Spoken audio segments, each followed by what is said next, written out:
All right, folks, we'll get going here. Thank you for coming today. It's 2 o'clock. Just want to keep time. Um, Apologize for not sending a reminder out about the meeting today. So we'll get going here. We'll talk about a few things. We have a shortened presentation today to talk about some things. So to keep you, just to remind you, we're talking about mostly our transition to NEPSIS 3.5 here.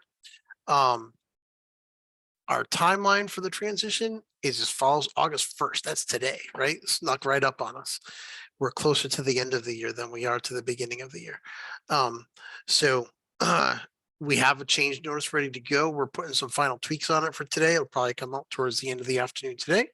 We're gonna talk about some high level things, what is changing in the system, and what do EMS agency leaders need to do for that change. This is where we are. This week, or not this week, this month, towards the middle of the month, August 15th, we're going to start piloting the transition form with a few designated test agencies. Chief DeRoss here from Scarborough is one of the agencies that volunteered to test the form for us. Thank you for that, Chief.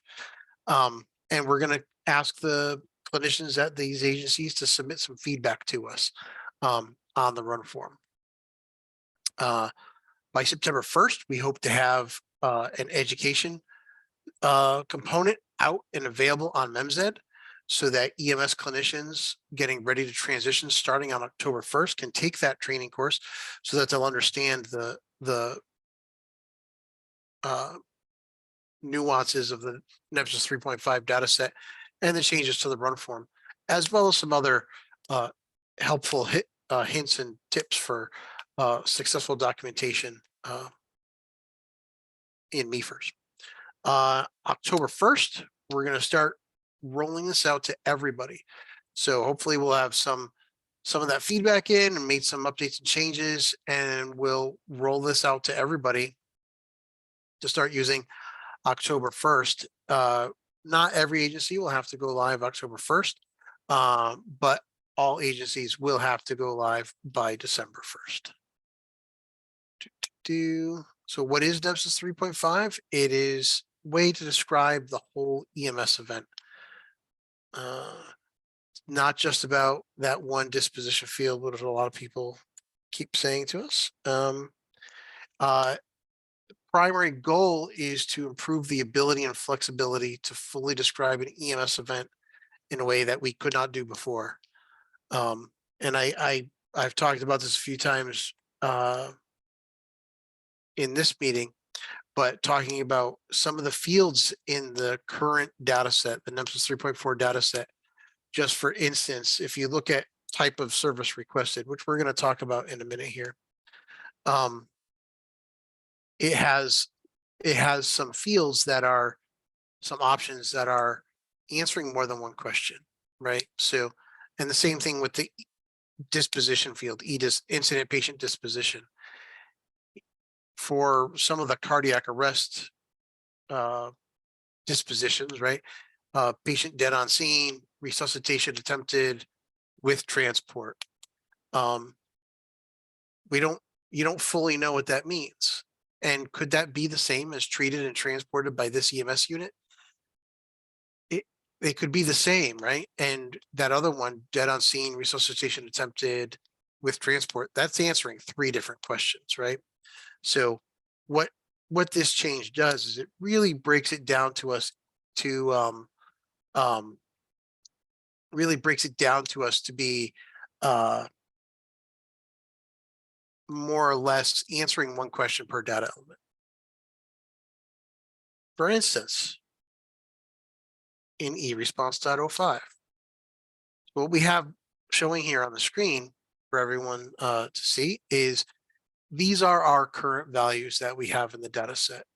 911 response scene. Oh, here's Darren. Let him in.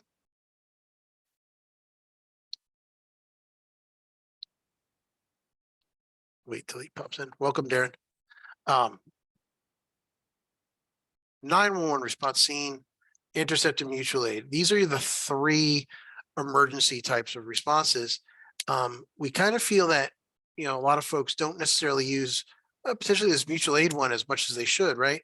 Um, and not to throw Darren on the spot, but one agency he was working with last week, I believe, um, said we do more mutual aid than that. But it's because they're getting paged by 911 and their crew is just selecting 911 response scene because they're going to a scene, even though they weren't responding to their primary coverage area. These new values, EMS response, primary response area, EMS emergency response intercept, and emergency response mutual aid, uh, replace these three values in the new data set. Interfacility transport was one setting, one option currently right now in the data set. And it gets broken out to be a little bit different where we have hospital to hospital, hospital to hospital, maybe with sending staff, or hospital to hospital. Or actually what these are hospital to non-hospital and non-hospital to non-hospital. And some other variations of the other ones in there. I apologize for using this photo. It's a little bit outdated, actually. And then medical transport is other routine medical transport, which we'll have in there as well. No worries, Chief. So on and so forth. So where can you find some information on each of these data elements? So this is a QR code for the NEMSIS data 3.5 data dictionary, the online version of their data dictionary. If you scan that QR code with the photo app on your cell phone, you should be able to pull that up and go through it and look at any one of the data elements that we're talking about. But specifically, we're talking about this one today. E-Response 05 is the type of service or category of service requested of the EMS agency responding for this specific event.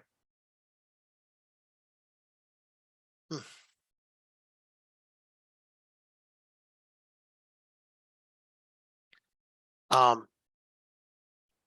options available for it, again, right here: emergency response, primary response area, intercept and mutual aid, hospital to hospital, hospital to non-hospital, so on and so forth. I think it's important to note here, though, too, that the differences between being dispatched to an emergency and being dispatched for an interfacility are sort of subtle, right? If you get called to go to a nursing home for someone who's fallen, that is an emergency response. If it's in your primary response area, emergency response, primary response area, right? One of the nursing homes in your local community. However, if you go to that nursing home to pick up a patient to bring them to the hospital for a scheduled test, that would be a non-hospital facility to hospital transfer. And so on and so forth. I think it's important to understand those nuances because even though that patient may have fallen at the nursing home and dispatch may provide you with a determinant code of 37, which is an interfacility determinant code, the only reason they're doing that is because it saves them resources when to just say, has the patient been seen or assessed by a nurse or physician in the last 2 hours? They're at a nursing home. Answer potentially maybe yes. So they can eliminate some of the questions that they have to ask in the EMD interrogation. So what's important, another important piece of information here is that the data dictionary is fantastic, but NEMSIS, which is has partnered with the NASEMSO, which is the National Association of State EMS Officials, to put together a set of extended data definitions. And those extended data definitions go even further than the definition that I just shared with you on this slide for this element. The extended data definitions work to define the element in its entirety and each option within the element. So emergency response, primary response area is defined as you see on your screen.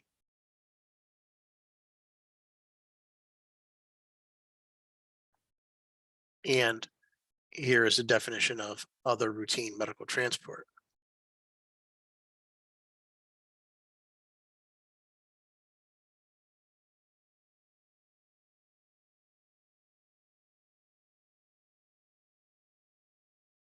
Conrad, Dawn, do you guys have any questions about any of this stuff at all? There's a small group here, so feel free to, if you, to unmute. I was actually going to ask you about transport home, and this just covered it. Oh, okay, perfect.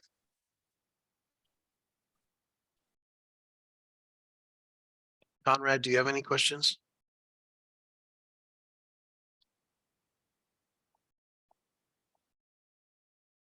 We'll come back to Conrad.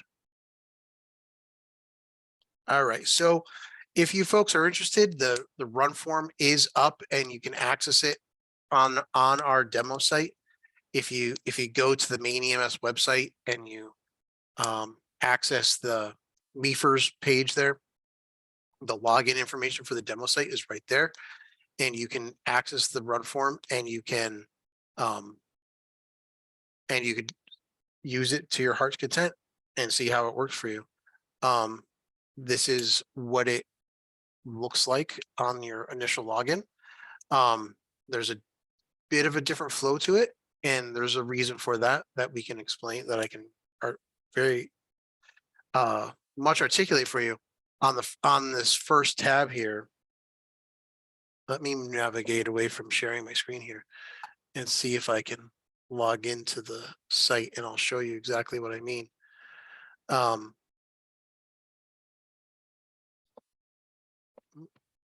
Two-factor authentication.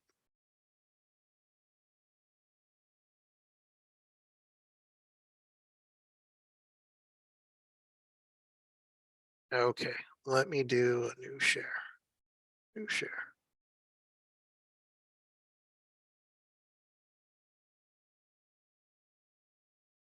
All right, so this right here is the run form, and once it loads, I'll show you guys.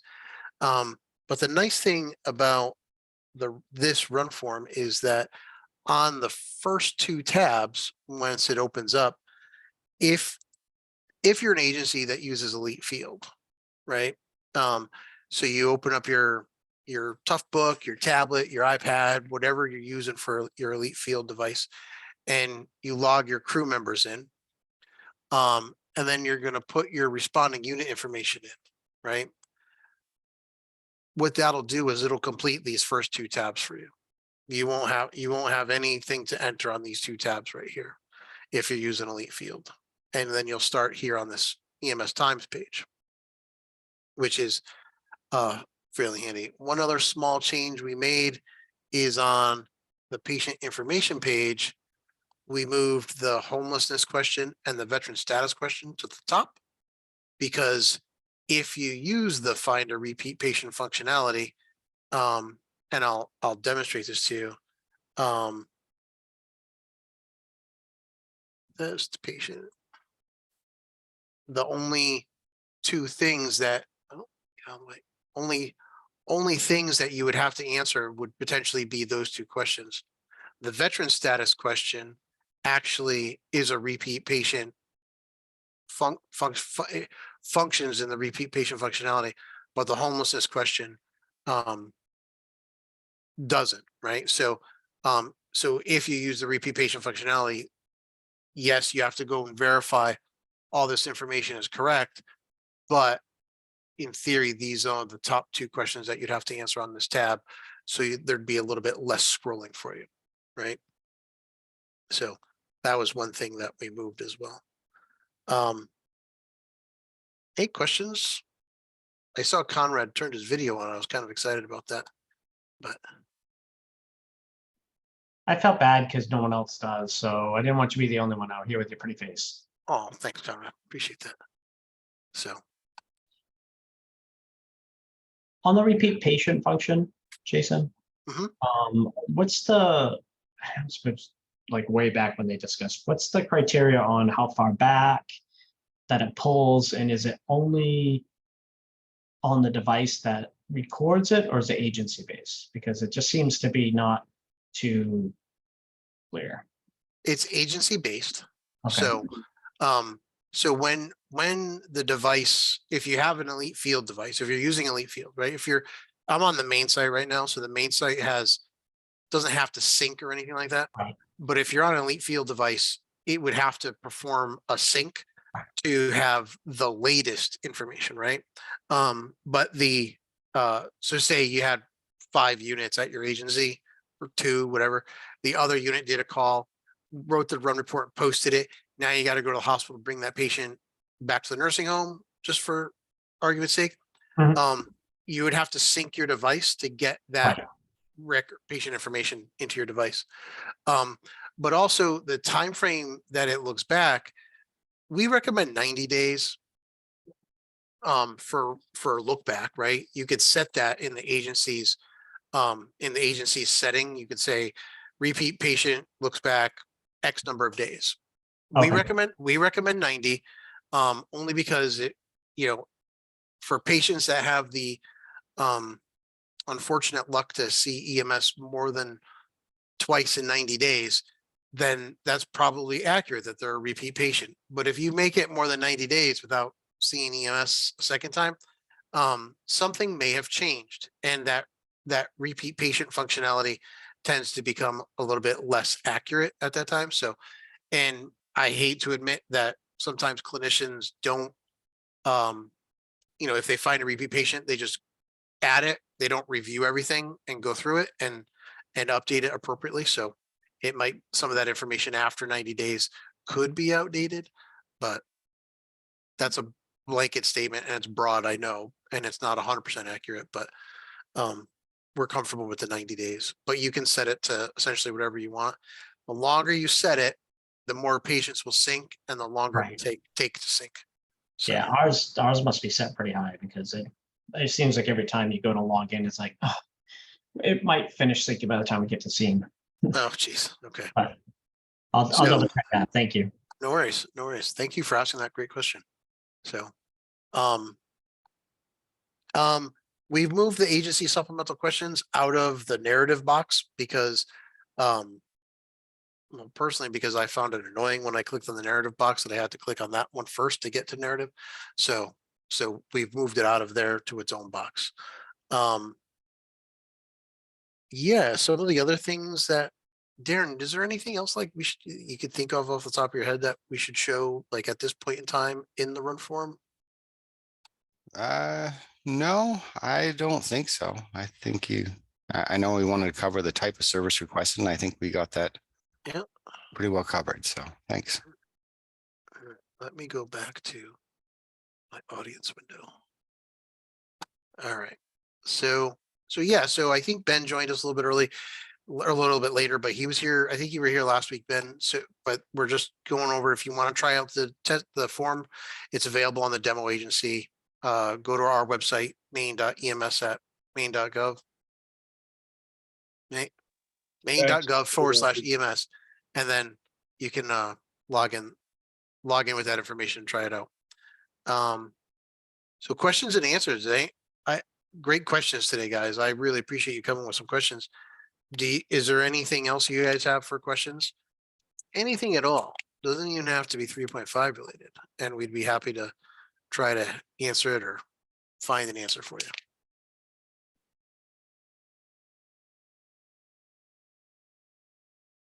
No? Well, since no one is, what area under resources is that? It'd be under, I can check. it's actually under, so you click where the agency name is, Mhm. and then click configuration, Oh, okay, gotcha. Thank you. and yeah, there should be a repeat patient setting in there. Got it. Perfect. All right. Oh, we're syncing a year. That's why it takes so long. There you Oh, go. There you go. yeah, I'll fix that. The great thank yous very much. No problem. As always, when you change anything, it's always a good idea to remind your crew just to say, hey, we updated this today. You might see it go a little bit faster. But just remember, we shortened the time frame, right? So Well, thank you folks for attending today. I really appreciate you guys coming. Like I said, I'm sorry I didn't get out a reminder today. That fell to the wayside. I will send out a reminder next week of this on Monday or Tuesday morning, so we can potentially have some more folks here for a more robust conversation, and we'll continue down this pathway. But again, change notice should be coming out later today with some high level stuff for everyone. Food for thought. I have reached out to, I don't think we covered this last week, but in the time between this week and last week, I reached out to some of the billing services to say, hey, you guys are going to be able to manage 3.5 data.